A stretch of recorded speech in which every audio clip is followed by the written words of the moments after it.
नमस्ते and welcome to me time with Meera. आज हम सीखेंगे मोमोज़ के साथ जो चटनी सर्व होती है वो। वैसे तो इसे मोमोज़ चटनी कहते हैं, लेकिन ये बहुत सारे अलग अलग सैंडविचेस और रोल्स के साथ सर्व की जा सकती है। इसके लिए हमें चाहिए कश्मीरी लाल मिर्च 10 से 12, 3 मीडियम टमाटर।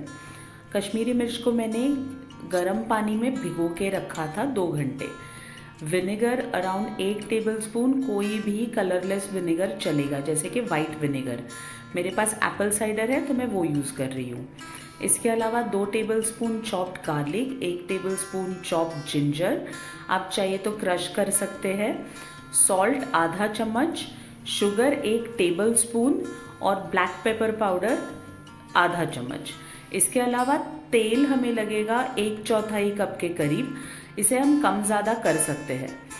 लहसुन की 2 कलियाँ, 10 से 12 लाल मिर्च और 3 टमाटर, इसमें मैंने चीरा लगा लिया था। इसे थोड़े से पानी में हमने बॉईल कर लिया है, टमाटर के छिलके उतार दिए हैं और एक मिक्सर के ब्लेंडिंग जार में इसे अच्छे से ग्राइंड कर लेना है। थोड़ा सा वही पानी मैंने यूज़ किया है, लेकिन जितना कम आप पानी यूज़ करेंगे उतना अच्छा। एक कढ़ाई जैसे बर्तन में तेल ले लेना है जो कि 1/4 कप के करीब है। इसमें लहसुन और अदरक डाल के इसे अच्छे से चला लेना है जब तक कि इसका रॉनेस चला ना जाए।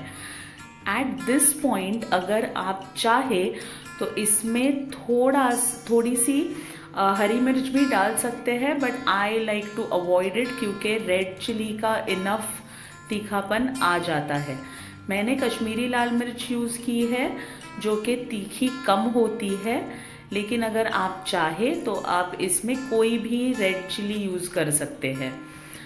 तो ये जो हमने पेस्ट बनाया था उसको इस अदरक लहसुन में डाल देना है और इसे बहुत अच्छे से भूनना है। लगभग 7 से 10 मिनट भूनने के बाद ये मॉइस्चर इसका धीरे धीरे कम होते जाएगा। जैसे मैं कह रही थी, मॉइस्चर धीरे धीरे कम होते जाएगा और तेल उस सॉस से अलग होना शुरू हो जाएगा। जैसे ही ये हो, हमें इसमें नमक, शक्कर और ब्लैक पेपर डाल देना है। जैसे ही आप नमक डालेंगे ये इसका टेक्सचर काफ़ी बदलेगा। शक्कर से थोड़ा कैरमलाइजेशन भी होगा। अगर आप पेपर पाउडर नहीं डालना चाहते तो आप इसे अवॉइड कर सकते हैं। पेपर पाउडर से एक अलग ही फ्लेवर आता है जो कि सॉसेस में काफ़ी अच्छा लगता है, इसलिए मैं यूज़ कर रही हूँ। इसके बाद हम इसमें थोड़ा सा विनेगर डाल देंगे, लगभग 1 चम्मच के करीब। टमाटर की खटास तो है ही, विनेगर से इसमें खटास भी आएगी और थोड़ा प्रिजर्वेशन भी अच्छा होता है। ये सॉस आप बना के फ्रिज में अगर रखेंगे तो आराम से 8 से 10 दिन इसे कुछ नहीं होता।